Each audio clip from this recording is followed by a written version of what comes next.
A billionaire was walking through the streets one day when he stopped at a small noodle stall. He ordered a bowl of fried rice noodles, but the moment he took one bite, he froze. That taste, it was unforgettable. Only one person in the world could cook like that. His late wife. Years ago when they were young and poor, she used to cook that exact dish for him. He always encouraged her to open a food stall, but she passed away before that dream came true. Shaken, he looked at the young vendor and asked, "Where did you learn to cook like this?" The boy smiled and said, "My mom taught me." The billionaire's heart skipped a beat. He asked to know more. Many years ago, before he became wealthy, the man had left his hometown to study abroad. Before leaving, he told his eldest son to take care of his wife and younger son. He sent home 300,000 yen every month to support them. But greed changed everything. The eldest son lied to everyone, saying their father had died. He kept all the money for himself, refused to pay his brother's college fees, and threw their sick mother and younger brother out of the house. When the father returned many years later, he looked humble and simple. The eldest son thought he might still have some savings, so he pretended to be kind and welcomed him. The father asked, "Where is your mother and your younger brother?" The son lied again. They both died in a car accident. Devastated, the father begged to visit their graves, but the son and his wife kept making excuses, saying he needed to rest from his long trip. That night, they secretly searched his suitcase and only found a savings book with 1 million yuan. Disappointed, they told him the next morning, "Give us another million or get out." The father was heartbroken, thrown out by his own son.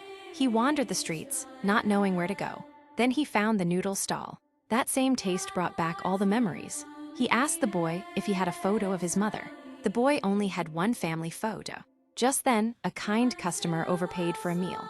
The boy ran after him to return the extra cash. The billionaire found out that the boy was a college student working to pay for his mother's surgery. Quietly, he transferred a large amount of money to help. The boy was surprised and tried to return it, but the man said, "Keep it. Pay me back only if you can." The next day, the boy's mom found out he had borrowed money for her surgery. She felt guilty, but he told her not to worry, that everything was fine. Meanwhile, the billionaire returned to his eldest son's house once more, still hoping to find his wife and younger son. Again, he was lied to. The son insulted him and even kicked him.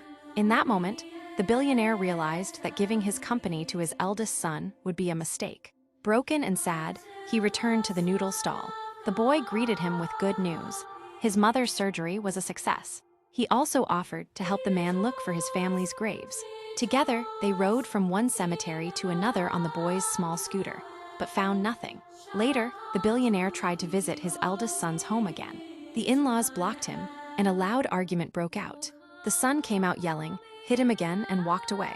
Bleeding and in pain, the old man called the boy from the hospital and asked for help. When the boy's mother heard who needed help, she told him to go quickly. The boy brought the injured man to the hospital. Later, his mother, now recovering, insisted on meeting the man who helped them. She walked into the hospital room, opened the door slowly, and stopped in shock. She stared at the man in the hospital bed. He looked up. Their eyes met. It was him. The husband she had believed was gone forever, and the boy was their son. Comment next and follow me for part 2.